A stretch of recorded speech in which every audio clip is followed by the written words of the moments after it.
1830च्या दशकात भारतावर ब्रिटिश साम्राज्य पूर्णपणे हुकूमत करत होते। मुंबईच्या रस्त्यांवर इंग्रजी भाषेतील शाळा, प्रशासनाचे कार्यालय आणि गुप्त तंत्र चालत होते। पण त्या काळात मराठी भाषेत बातम्या किंवा समाजवादी विचार पोहोचवणारे वृत्तपत्र अस्तित्वात नव्हते। माहितीचा प्रवाह फारच कमी होता। लोकांना काय घडत आहे हे समजणे अवघड होते। याच पार्श्वभूमीवर उभा राहिला एक युवक, बाळशास्त्री जांभेकर, ज्यांनी पहिल्या मराठी वृत्तपत्राचे पहिले पान उघडले आणि समाजाच्या आरशासमोर सत्य उभे केले। हे वृत्तपत्र होते दर्पण, ज्याने मराठी पत्रकारितेला जन्म दिला आणि समाज सुधारणा व ज्ञान प्रसाराची दिशा उठवली। चला तर मग या प्रेरणादायी प्रवासाची सुरुवात करूया। नमस्कार मंडळी, आचार्य बाळशास्त्री जांभेकर यांना पुण्यतिथी निमित्त विनम्र अभिवादन करून आजच्या भागाला सुरुवात करूया आणि जाणून घेऊया ब्रिटिश काळात जांभेकरांनी कसे सुरू केले मराठीतील पहिले वृत्तपत्र। बाळशास्त्री जांभेकरांचा जन्म 1812 मध्ये रत्नागिरी जिल्ह्यातील पोंभुर्ले या गावी झाला। गंगाधर शास्त्री ह्या पित्याच्या मार्गदर्शनाखाली प्राथमिक शिक्षण घेतल्यानंतर ते मुंबईत आले। येथे ते सदाशिव काशीनाथ उर्फ बापू छत्रे यांच्याकडे इंग्रजी आणि बापू शास्त्री शुक्ल यांच्याकडे संस्कृत शिकले। या शिक्षणाबरोबरच गणित, शास्त्र, इतिहास आणि भाषांमध्ये प्रावीण्य मिळवले। अनेक भारतीय आणि परदेशी भाषांचा त्यांना परिचय होता, ज्यामुळे ते त्यांच्या काळातील अग्रेसर विद्वान ठरले।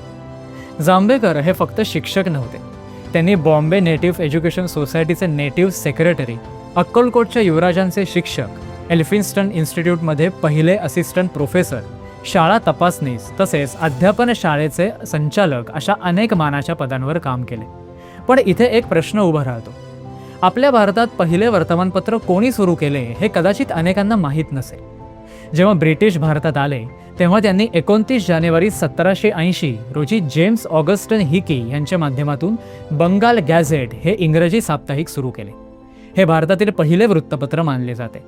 सुरुवातीला हे वृत्तपत्र ब्रिटिशांच्या स्वार्थासाठी आणि प्रशासनाच्या सोयीसाठी वापरले जात होते, पण हळूहळू भारतीयांना हे लक्षात आले की समाज प्रबोधनासाठी आणि विचार मांडण्यासाठी वृत्तपत्र हे अत्यंत प्रभावी साधन आहे। याच जाणीवेतून पुढे भारतीय भाषांमध्ये वृत्तपत्रांची सुरुवात झाली आणि तब्बल 52 वर्षांनी म्हणजे 6 जानेवारी 1832 रोजी आचार्य बाळशास्त्री जांभेकर यांनी दर्पण या वृत्तपत्राच्या रूपाने मराठी पत्रकारितेचा पाया रचला।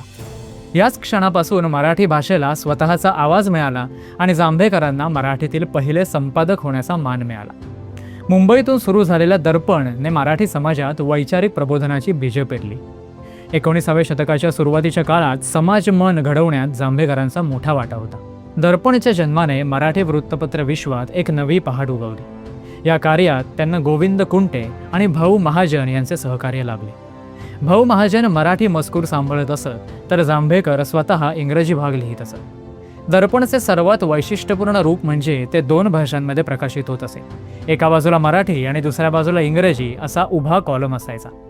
मराठी मजकूर हा सर्वसामान्य लोकांसाठी होता, तर इंग्रजी मजकूर हा ब्रिटिश सत्ताधाऱ्यांना समजण्यासाठी होता। यामागे जांभेकरांची दूरदृष्टी होती, समाज आणि सत्ता या दोघांमध्ये संवाद निर्माण करण्याची।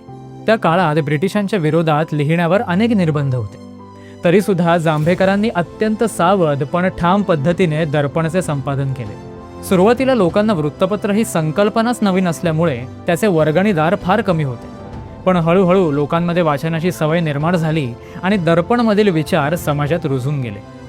जांभेकरांनी स्वतःचे पैसे खर्च करून हे वृत्तपत्र चालवले। यावरूनच त्यांच्या कार्यामधील उद्दिष्ट स्पष्ट होते, लोकशिक्षण आणि समाजकल्याण। जांभेकरांच्या या महान कार्याची दखल घेत त्या काळातील गव्हर्नर जेम्स कर्नाक यांनी त्यांना जस्टिन ऑफ द पीस हा किताब बहाल केला। पण त्याहूनही मोठा सन्मान म्हणजे त्यांनी मराठी समाजाला दिलेला विचारांचा आणि ज्ञानाचा वारसा।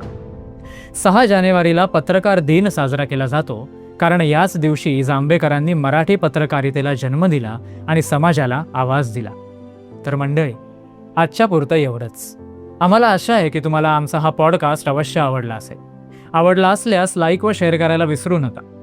तुम्हाला आणखी कोणत्या महान व्यक्तीची माहिती ऐकायला आवडेल हे खाली कमेंट बॉक्समध्ये नक्की शेअर करा। पुढील अपडेट जाणून घेण्यासाठी आमच्या चॅनेलला सबस्क्राईब करा व बेल आयकॉन प्रेस करायला अजिबात विसरू नका। धन्यवाद।